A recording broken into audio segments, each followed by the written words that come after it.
My question is that you said that you had the blood of our Lord examined by the Israelis. That's correct. What was their determination of that? Real quickly, okay. Dried blood is dead blood. Everybody knows that, all right? They can test the blood of the pharaohs, the mummies of the pharaohs, all right? There's certain things they can do. They cannot get a chromosome count by any method I'm familiar with, all right? Things keep changing. I don't profess to know everything. However, there's no way I know that you can get a chromosome count out of dead blood. You can get a DNA and some other things, but not a chromosome count, all right? That's done by living white blood cells. Now then, first of all, in this analysis, I took the blood into a laboratory in Israel. I asked one of the people I work with in antiquities, where is a good laboratory that does reliable work? And they said, such and such, such and such. I took it.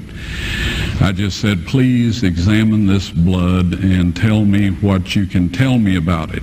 All right? They said, well, look, we're going to reconstitute it. We're going to put it in normal saline and keep it at body temperature for 72 hours with gentle swirling. All right? That's their business. That's great. I said, now I want to be there when you check it out. They said, fine. So I was back. They checked it out. I said, now, they said it's human blood. We can tell that. They did whatever tests they need to do.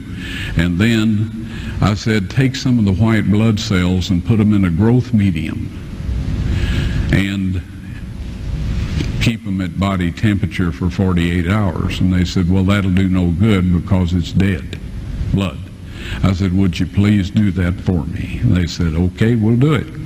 So anyway, I said, I want to be there when you take it out and examine it. So I was back there. They took it out, examined it under a microscope, and the one technician called the other one over there, and then they called the boss over there, and they were talking Hebrew a mile a minute there for a little bit, and they looked at me and they said, Mr. Wyatt, this human blood only has 24 chromosomes in it.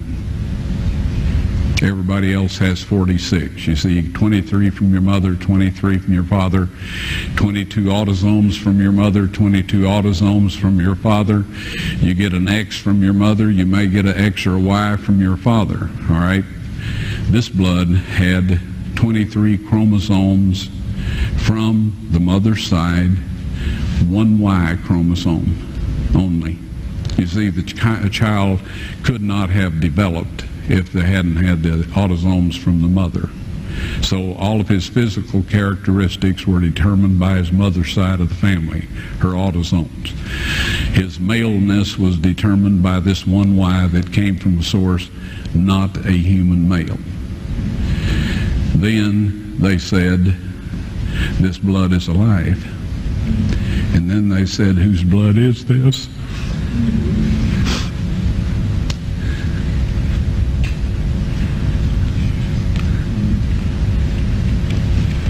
I said, it's the blood of your Messiah.